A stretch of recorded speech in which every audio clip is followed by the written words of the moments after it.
Welcome. This is part two of addressing the community with truths that I have learned in the process of community building over the past 4 years. And this past year has been extremely difficult on many fronts. I apologize the random yelling of a child in the background. I'm multitasking with the twins who are a year and a half and recording this.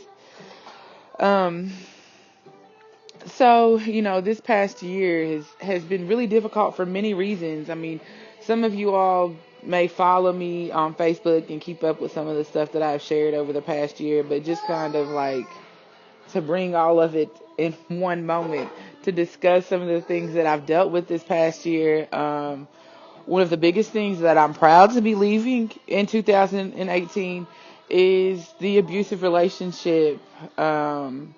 Both in an official relationship and outside of an official relationship with the father of my three youngest children. Um, and speaking that truth and sharing that truth with the community, it was its own shit, to be honest. It just was. There came a point in time where I had to acknowledge within myself what I had been through. And not only acknowledge that within myself, but be able to speak the truth of that experience.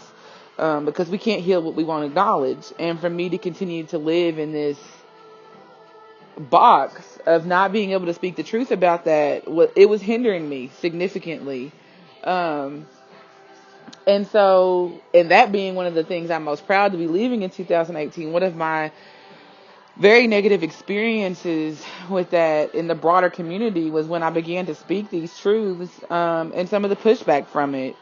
Um, there was a whole Facebook fallout about a comment that I left regarding the truth of what I had experienced with this abusive relationship, um, on a local person's page.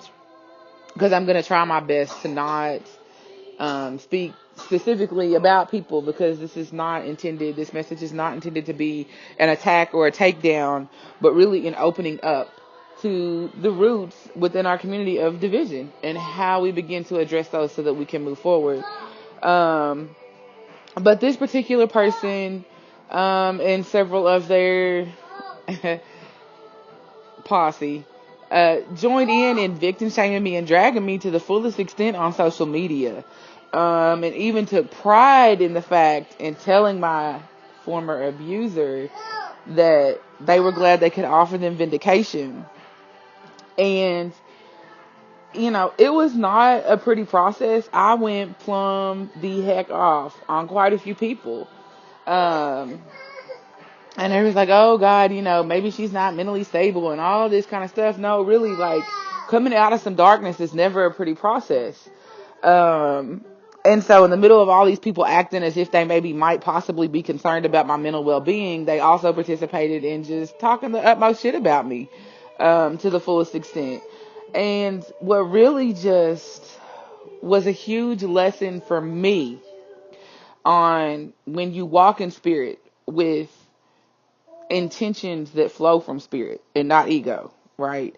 And purpose that flows from spirit and not ego, then no weapon formed against you shall prosper. And so these women who defended my abuser, offered my abuser vindication, went to the Lexington Police Department and attempted to file harassment charges against me, which is like extremely laughable to me because, you know, what I said on social media is that these women support an abuser and listed some women, and it was just a big deal. Come to find out, a lot of them work in jobs where for somebody to have said that was just, awful, which I didn't know. I didn't know where these women worked. I could care less, right?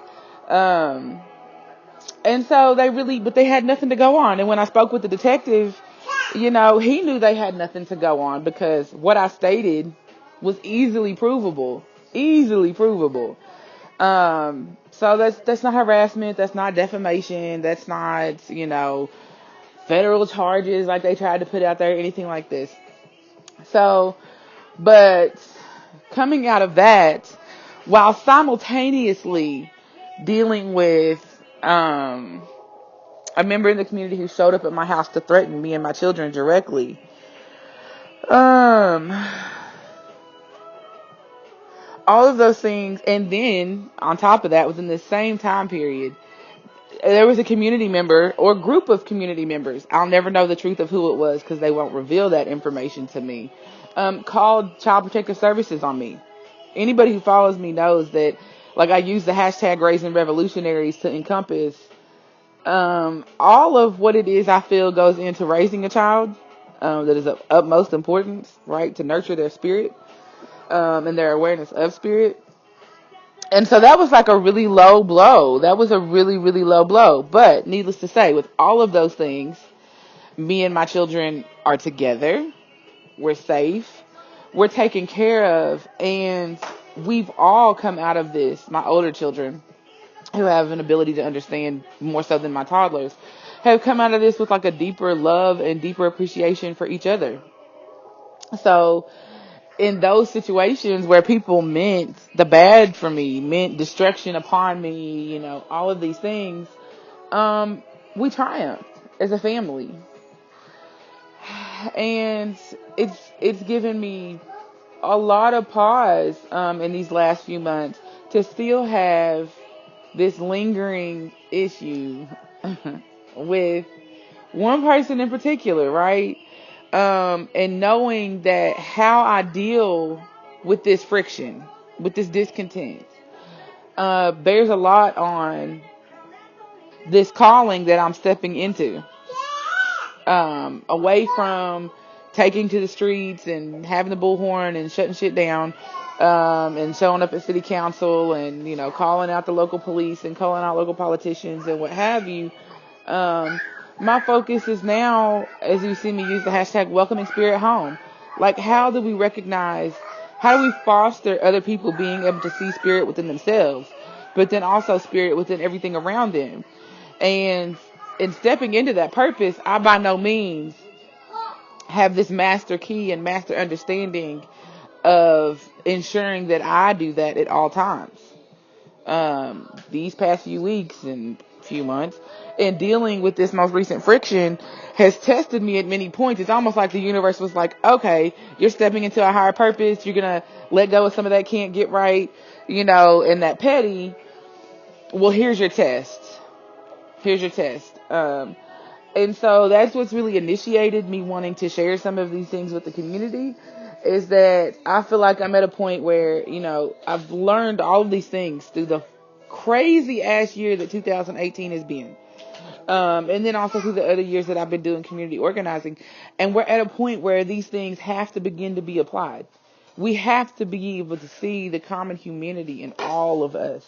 Like, Lexington has a really deep-seated historical way of functioning in which you got the house Negro, the coon, whatever you want to ascribe to it, but people who are happy with crumbs from the table inside the burning house. And they are the ones that accept various favors, various offers from the power structure for their own personal come up and the come up of their family, while it means the destruction, the death, the turmoil, the struggle, the exploitation, the marginalization, the oppression of other people within our community. A large part of the friction that goes on in our community that is like public to a lot of people, and Sarah's always starting something, she's always stirring the pot or whatever.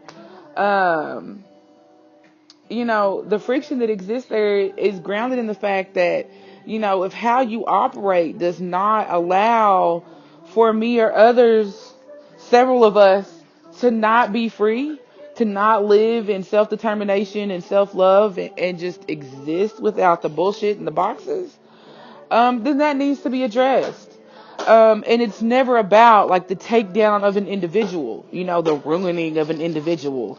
More than it's about chopping away that damn ego, like truly chopping it up. And a lot of people fear that because the majority of people in our society function from creating this constructed image that they put out there, or this brand that they put out there to the community, operating within these certain cliques and making sure you've played this right, played that right, kissed the right ass, you know what I'm saying, whatever. And it keeps us stuck in this superficial mode of being that is equivalent to the Matrix. Like, a lot of people should catch that metaphor, right? It's been around a while. And keeps us from truly living up. And this is true for people like in the local political circles. This is true for people within the various church circles. And I say that knowingly. I grew up as a preacher's daughter who became a pastor and was married to a preacher for 5 years. Like, I know this. I'm qualified to speak on it. One of the number one reasons why I divorced my ex-husband, and him being a minister, is understanding that my spiritual calling went beyond what calling he had accepted. So with that, I'm going to take just a little bit of a break to tend to the children. And we'll continue this talk, this message, this picking up the pearls of wisdom. Peace.